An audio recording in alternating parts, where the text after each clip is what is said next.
Hey, what is going on, guys, and welcome back to another video. And in this video, I am going to be going over my updated AFL ladder predictions for season 2020. Now, I know I'm a little bit late to the party since I probably should have done this before the whole restart happened, and I'm currently filming this halfway through round 4 before the Sunday game. So I've got a little bit of an advantage over the other people who have done these predictions, which I'll give a bit of a shout out to Mitch Ryan and True Footy. So I'll leave their updated ladder predictions down below, so make sure to go check them out. But yeah, what a season it has been so far. Very, very unpredictable, and after every game I've had to change it. So I've delayed a little bit, but I'm finally going to go over my updated AFL ladder predictions for 2020. Alrighty, so we've got 18th place, and at this rate, yeah, it's pretty obvious that we can go for the Adelaide Crows. They've had a terrible start to the season. I mean, the game against the Swans wasn't too bad, but smashes against Port Adelaide and the Gold Coast Suns will be pretty detrimental. And yeah, the Crows just aren't really going any places in what I believe is one of their all-time low periods. They don't have a great culture. Yeah, as you guys are aware, they did lose a lot of players in the trade period, like Eddie Betts, Josh Jenkins, Hugh Greenwood, players like that. So yeah, it just doesn't really seem like the players that the Crows want to play for their team. And with the new coach as well, it's definitely going to take some time for them to rebuild. So yeah, definitely in a rebuild stage, the Crows. Now, 17th place, I have the Fremantle Dockers. A lot of people think they underestimate, but so far they are 0-4, and it's kind of hard to see them rank any higher, really. They rely too heavily on their stars, such as Nat Fyfe, Michael Walters, but they will have a lot of issues since they just lost Nat Fyfe for a few weeks. So yeah, it's just going to be even tougher for the Dockers.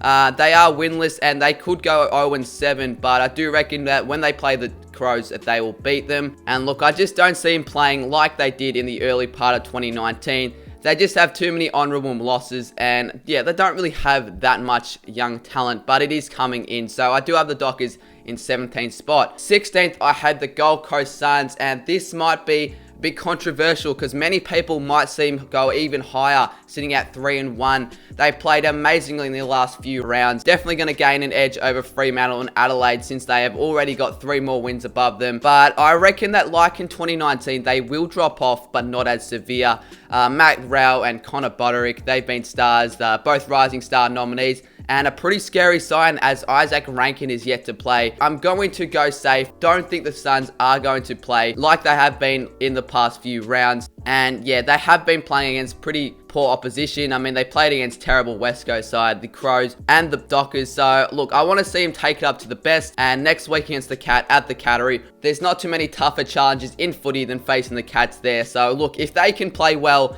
at the Cattery, the Suns, they could be an outside chance of making finals, unbelievably. 15th place, I've got another very controversial call. I still have the Carlton Blues sitting at 15. So I just think they're way too inconsistent, and I don't think they can play 4 quarters. But yeah, they could easily still play finals if they go 3-2, and which they have a chance of doing playing the Saints next week, in which I believe will be one of the games of the round. They are definitely still probably in a rebuild form, but expect them to rise in 2021. Now in 14th spot, I have the Sydney Swans, and I do believe they'll be slightly better than last year, but just like last year, they will lose most games and look, few comfortably. I reckon they will be competitive in most games. Yeah, they're in a bit of a slump at the moment, and you usually see them in the top end of the ladder, but over the next couple of years, I reckon they'll be down. But I have a feeling they might make a climb back up in the ladder in 2021. In 13th spot, I have the Melbourne Demons. Now, we've only seen 2 games from them at the moment, so it's kind of hard to judge, but from what we have seen, their play style is a lot more similar to 2019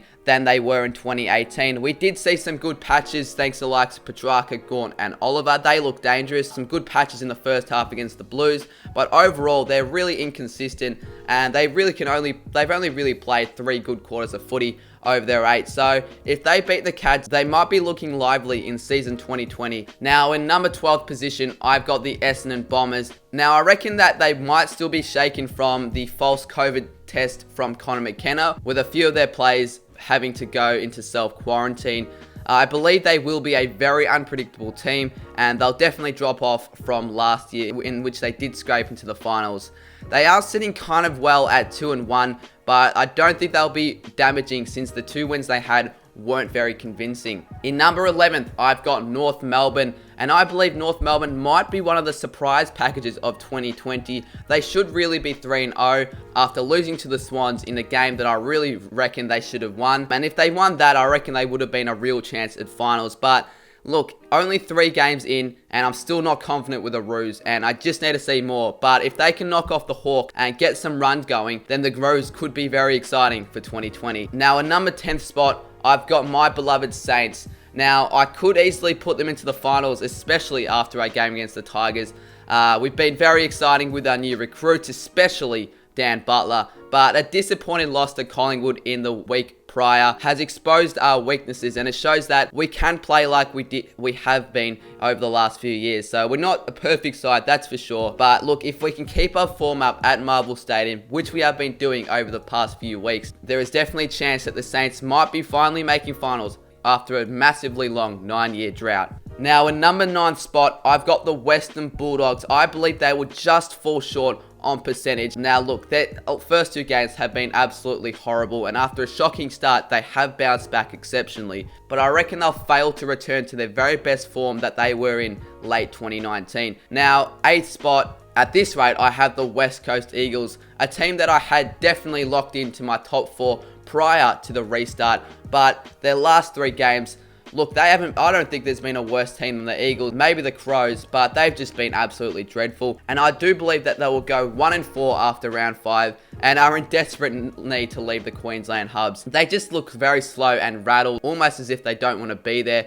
But I do reckon that after they leave their hub, they should win most games at Optus. But in a 17-game season, I don't think there's enough time for them to come back into the top 4. And I reckon they'll definitely fail to get back to their peak form that they were in 2018. Now, in 7th spot, I've got the Geelong Cats, which might be a bit of a controversial decision, but after losing to Carlton, I don't really think they'll be too much of a real threat, as they really should have beaten the weaker Blues. With a very aging list, I reckon this is their last year to win the flag, but I really only see them going as deep as the prelims. And look, they can't really play finals, we all know that. And now they're not going to be able to play every game at GMHBA due to the WA hubs, and the WA hubs could hit the Cats hard since they fail. They struggle to play at Optus Stadium, which we saw last year. 6th spot, I have Port Adelaide, and they are definitely the team to beat in the first 4 rounds. Electrifying plays, electrifying young guns, the likes of Rosie, Dersmer and Bunnings.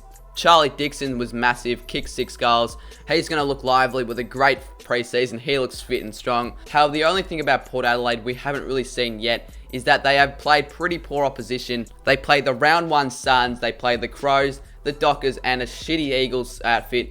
So we haven't really seen the Power play really strong opposition, and I reckon because of such a great start, they should easily scrape into the finals and probably will get back to their form they were in 2014 and 2017. Now at number 5, I have the Hawks. I have Hawthorn. They are one of the surprise packages of 2020. And because of coach Alistair Clarkson, I can easily see him going deep into finals, possibly even making the granny, because they do have a strong list, and with Tom Mitchell back and the likes of Warple and O'Meara, they are very damaging, and they are definitely able to beat strong opposition, as they have already done so, beating Brisbane and Richmond. So yeah, they are a team that could beat any side at any given day. Now, number 4, I have the Brisbane Lions, and I reckon they'll just scrape in the top 4 in 2020. Many did think that they'll make a major drop, as they kind of thought 2019 was a fluke, but from the games we've seen so far, the Lions have been playing some pretty good footy post the coronavirus break. Yeah, I just think they'll make the top 4, as they have built a massive home ground advantage at the Gabba, and it's almost like a fortress to them. They shouldn't drop any games there, quite honestly. Lockie Neal has started exceptionally well for them, and yeah, I think that the Lions will be able to hold on a top 4 spot, and they could be really deadly coming finals. Now, in 3rd place, I have the Richmond Tigers, which might also be a bit of a controversial call after how poor they have been after the break. I did originally have them in top spot, but yeah, from the games we've seen from them, they just haven't been able to return to their peak form they were in when they won the flag. However, I do believe they're just too good of a team to drop like that. And just like they did in 2019, I still think they'll be able to come back after a poor start to make the top 4. But yeah, time in a 17-round season is running out fast, and they just need to win as soon as possible. Now, in 2nd spot, I've got the GWS Giants. And after a terrible round 2 and round 3, I do believe that that was a bit of a one-off and a bit of a lack of concentration after coming back from the massive break. I reckon maybe they just couldn't get their hands on the footy. They weren't really focused and didn't have much of a mindset. But I reckon now that after beating the Pies in a great game, they should win the next 11 of 13 games, as the talent that they have in their list is just too strong. However, if they did lose against the Pies, I reckon they might have had a bit of a grand final hangover like the Crows did in 2018. But as of now, I'm not overly confident with the Giants, but I do reckon they will finish in the top 2. Now, in first spot, I have the Collingwood Magpies. Now, it is probably clear that the Pies are one of the best teams so far. Even after the narrow loss to the Giants, I still reckon they did play pretty well. Surprisingly, I had them in 6th spot in my original ladder predictions. For some reason, I thought they'd make a slump, but from what we've seen in the first 4 games, that will definitely not happen. I think they'll, definitely be able to maintain that good, strong form through their really strong midfield in what I believe is the best midfield in the comp, as well as a really strong back line. They look really dangerous against us Saints and are very brilliant defensively. The first 3 games, they conceded 34, 36, and 37, and the game against the Giants was the only game they conceded a goal in the final quarter. However, losing one of their most important players, Jeremy Howe, for what looks to be the rest of the season, and moving to a WA hub could be major blows to the Collingwood and could see them falling like the Tigers and Eagles have so far in the season. But I do believe the Pies are too good of a team, and I don't reckon they will slump after a couple of heavy blows. But yeah, that is my updated AFL ladder predictions for 2020. I don't really know who's going to win the flag this year, so I'm just going to go safe and not have a prediction for that. But yeah, if you guys did enjoy the video, make sure to leave a like and subscribe if you're new to the channel for more AFL content just like this. This was quite hard to predict, as this 2020 season has been one of the most bizarre seasons in recent memory, and a team where there's basically an upset every second game. Let me know down below if you agree with my predictions or which ones you would change. I do believe the Blues in 15th spot is probably the most controversial decision, as I do believe they'll probably finish higher than 15th. Let me know your ladder predictions down in the comments below, as I would love to see them, as I'd like to see what other people think of the season so far and where they think the teams will place in season 2020. But yeah, hopefully you guys did enjoy the video, and I'll see you guys very soon in my next one.